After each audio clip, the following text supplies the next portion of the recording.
মৰমৰ ছাত্ৰ ছাত্ৰীসকল, আজি আমি সৰুৰ পৰা ডাঙৰলৈ লোৱা কেনেকৈ সজায় আৰু ডাঙৰৰ পৰা সৰুলৈ কেনেকৈ সজায় আৰু সৰু কোনবোৰ আৰু ডাঙৰ কোনবোৰ আজি আমি সেইবোৰ শিকিম। ইয়াত এটা বল আছে। এটা মানে এক। ইয়াত দুটা এক দুই দুটা বল আছে, তাৰ মানে ইয়াত দুই। দুটা বল মানে দুই। এক দুই তিনি তিনিটা বল আছে, ইয়াত তিনি, তাৰ মানে তিনিটা তিনি। এক দুই তিনি চাৰি, চাৰিটা বল আছে, সেইকাৰণে চাৰিটা। এক দুই তিনি চাৰি পাঁচ, পাঁচটা বল আছে, তেনেহ'লে পাঁচ। তেনেহ'লে পাঁচতকৈ সৰু হ'ল চাৰি, তাৰমানে এটা কম আছে। চাৰিতকৈ তিনি এটা কম আছে, তাৰমানে চাৰিতকৈ তিনি সৰু বা কম। তিনিতকৈ দুই সৰু বা কম, একটা কম আছে এটা, আৰু দুইতকৈ এক কম আছে, আৰু একতকৈ কম আছে শূন্য, তাৰমানে একো নাই। আৰু শূন্যতকৈ এক বেছি আছে, তাৰমানে শূন্যতকৈ এক ডাঙৰ সংখ্যা, আৰু একতকৈ দুই ডাঙৰ সংখ্যা, দুইতকৈ তিনি ডাঙৰ, এনেকৈয়ে ডাঙৰ হৈ যায়। পিছৰ সংখ্যাবোৰেই ডাঙৰ সংখ্যা আৰু আগৰ সংখ্যাবোৰেই সৰু সংখ্যা। যেনেকুৱা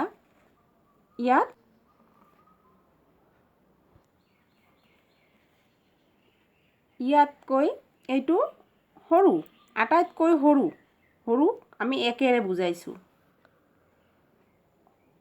ইয়াত কি সৰু, ইয়াতকৈ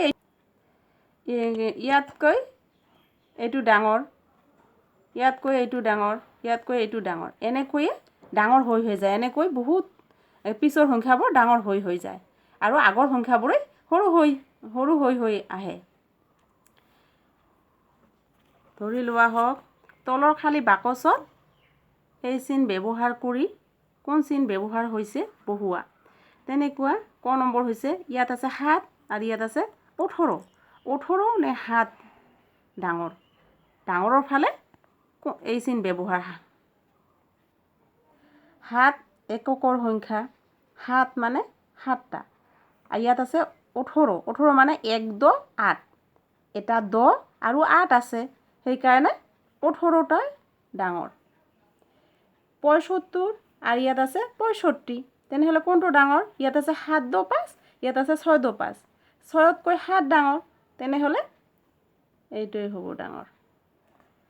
ঠিক তেনেদৰে ইয়াত আছে এটা বল আৰু ইয়াত আছে দুটা বল, তেনেহ'লে কোনটো ডাঙৰ? দুটা বলটোৱে ডাঙৰ হ'ব। এনেকৈ ডাঙৰ সৰু নিৰ্ণয় কৰা হয়। তলত দিয়া সংখ্যাবোৰ সৰুৰ পৰা ডাঙৰলৈ সজোৱা। ইয়াত 7 18 10 13 আৰু 2 আছে, তেনেহ'লে কোনটো আটাইতকৈ সৰু? আটাইতকৈ সৰু হৈছে যিটো আমি আগতে পাওঁ, সেইটোৱে সৰু। একৰ পিছত 2 আছে নে নাই চোৱা, আছে, তেনেহ'লে 2 হ'ব। 2ৰ পিছত কি হয়? 3। 3তো ইয়াত নাই, দিয়া নাই যিটো লিখিব নালাগে। 3ৰ পিছত কি? 4, 4ৰ পিছত 5, 5ৰ পিছত 6, 6ও নাই ইয়াত, তেনেহ'লে 6ৰ পিছত 7 আছে, 7 লিখা। 7ৰ পিছত 8 হয়, 8 নাই ইয়াত। 8 9 হয়, 8ৰ পিছত 9 নাই। 9ৰ পিছত কি হয়? 10 আছে নে নাই ইয়াত? আছে, তেনেহ'লে 10 লিখা। 10ৰ পিছত 11 নাই ইয়াত। 11ৰ পিছত 12 নাই, তেনেহ'লে 12ৰ পিছত 13 আছে ইয়াত, 13 লিখা। 13ৰ পিছত কি হয়? এইটো লিখিলোঁ, চিন দি যাবা যিটো লিখিবা। তাৰপিছত যিটো বাকী থাকে লিখিলেই হ'ল। 18 বাকী আছে, 18 লিখিলেই হ'ল। ঠিক তেনেদৰে ইয়াত আছে 1 2 3 13 43 53 33 আৰু 23। তেনেহ'লে আমাক এইবাৰ যিহেতু দশকৰ ঘৰ গোটেইখিনি, তেনেহ'লে আমাক দশক দেখিব লাগিব, দশক চাব লাগিব। ইয়াত 1 2 3 আছে, তেনেহ'লে 1 2 3 আৰু আছে নেকি চাব লাগিব, যে নাই, তেনেহ'লে 1 2 3 লিখা।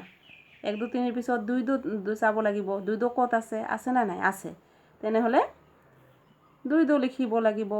2 2 3 আৰু 2 2 3 আছে নেকি? নাই, তেনেহ'লে 2 2 3 লিখিব লাগিব কমা চিন দি। 2 2 3ৰ পিছত এইবাৰ লিখিব 3 2, দেখিব লাগিব, চাব লাগিব 3 2 আছে নে নাই, যে 3 2 আছে 3 দ আৰু আছে নেকি নাই তেনেহ'লে 3 দ 3 লিখিলে হ'ল 3 দ 3 পিছত এবাৰ চাব লাগিব 4 দ 3 4 দ আছে না নাই আছে 4 দ আছে আৰু আছে নেকি নাই তেনেহ'লে যিটো আছে লিখা 4 দ 3 4 দ 3 পিছত 5 দ 3 লিখিব লাগিব যিটো আছে লিখিলে হ'ল এনেকৈ লিখিব লাগে সংখ্যাবোৰ তলৰ সংখ্যাবোৰ ডাঙৰৰ পৰা সৰুলৈ সজোৱা ডাঙৰৰ পৰা সৰুলৈ সজোৱা 8 37 12 45 আৰু 26 কোনটো আটাইতকৈ ডাঙৰ ডাঙৰ প্ৰথমে চাব লাগিব 8 তো সৰু হ'ব এককৰ ঘৰৰ সংখ্যা তাৰ পিছত ইয়াত 3 দ 7 আছে 1 দ 2 তাৰ পিছত 2 দ 6 4 দ 5 আছে তেনেহ'লে আমাক আটাইতকৈ ডাঙৰ হৈছে 4 দ 5 তেনেহ'লে আমাক 4 দ 5 লিখিব লাগিব 4 দ 5 চিন দিয়া এইবাৰ 4 দৰ পিছত কি হ'ব 3 দ তাৰমানে 4 দ পিছৰ সৰু সংখ্যা লিখিব লাগিব এবাৰ 3 দ হ'ব 3 দৰ পিছত কি হ'ব 2 দ 6 26 26ৰ পিছত 12 12ৰ পিছত 8 এনেকৈ ডাঙৰৰ পৰা সৰুলৈ লিখিব লাগে এইবাৰ হ'ব 60 10 40 90 70 তেনেহ'লে আটাইতকৈ ডাঙৰ হৈছে কোনটো আটাইতকৈ ডাঙৰ হৈছে 90 তাৰমানে 9 শুনো 90 90ৰ পিছত কি হয় 90 তাৰ 90ৰ আগত হয় 80 80ৰ আগত 70 এবাৰ 70 হ'ব 80 তো নাই 70ৰ আগত কি হয় 60 আগৰ সংখ্যা লিখি যাব লাগে ওলোটাকৈ 60ৰ আগৰ সংখ্যা 50 50 তো ইয়াত নাই লিখিব নালাগে 50ৰ আগত কি হয় 40 লিখা 40 আছে 40ৰ আগৰ সংখ্যা কি 30 তো নাই ওই চিন দি গ'লে যেটো বাকি থাকে লিখিলে হ'ল ডাঙৰ সংখ্যা ওলোটাকৈ লিখিব লাগে আৰু সৰু সংখ্যা পিছৰ সংখ্যা লিখিলে হ'ল এনেকৈয়ে ডাঙৰৰ পৰা সৰুলৈ সজোৱা হয় থেংক ইউ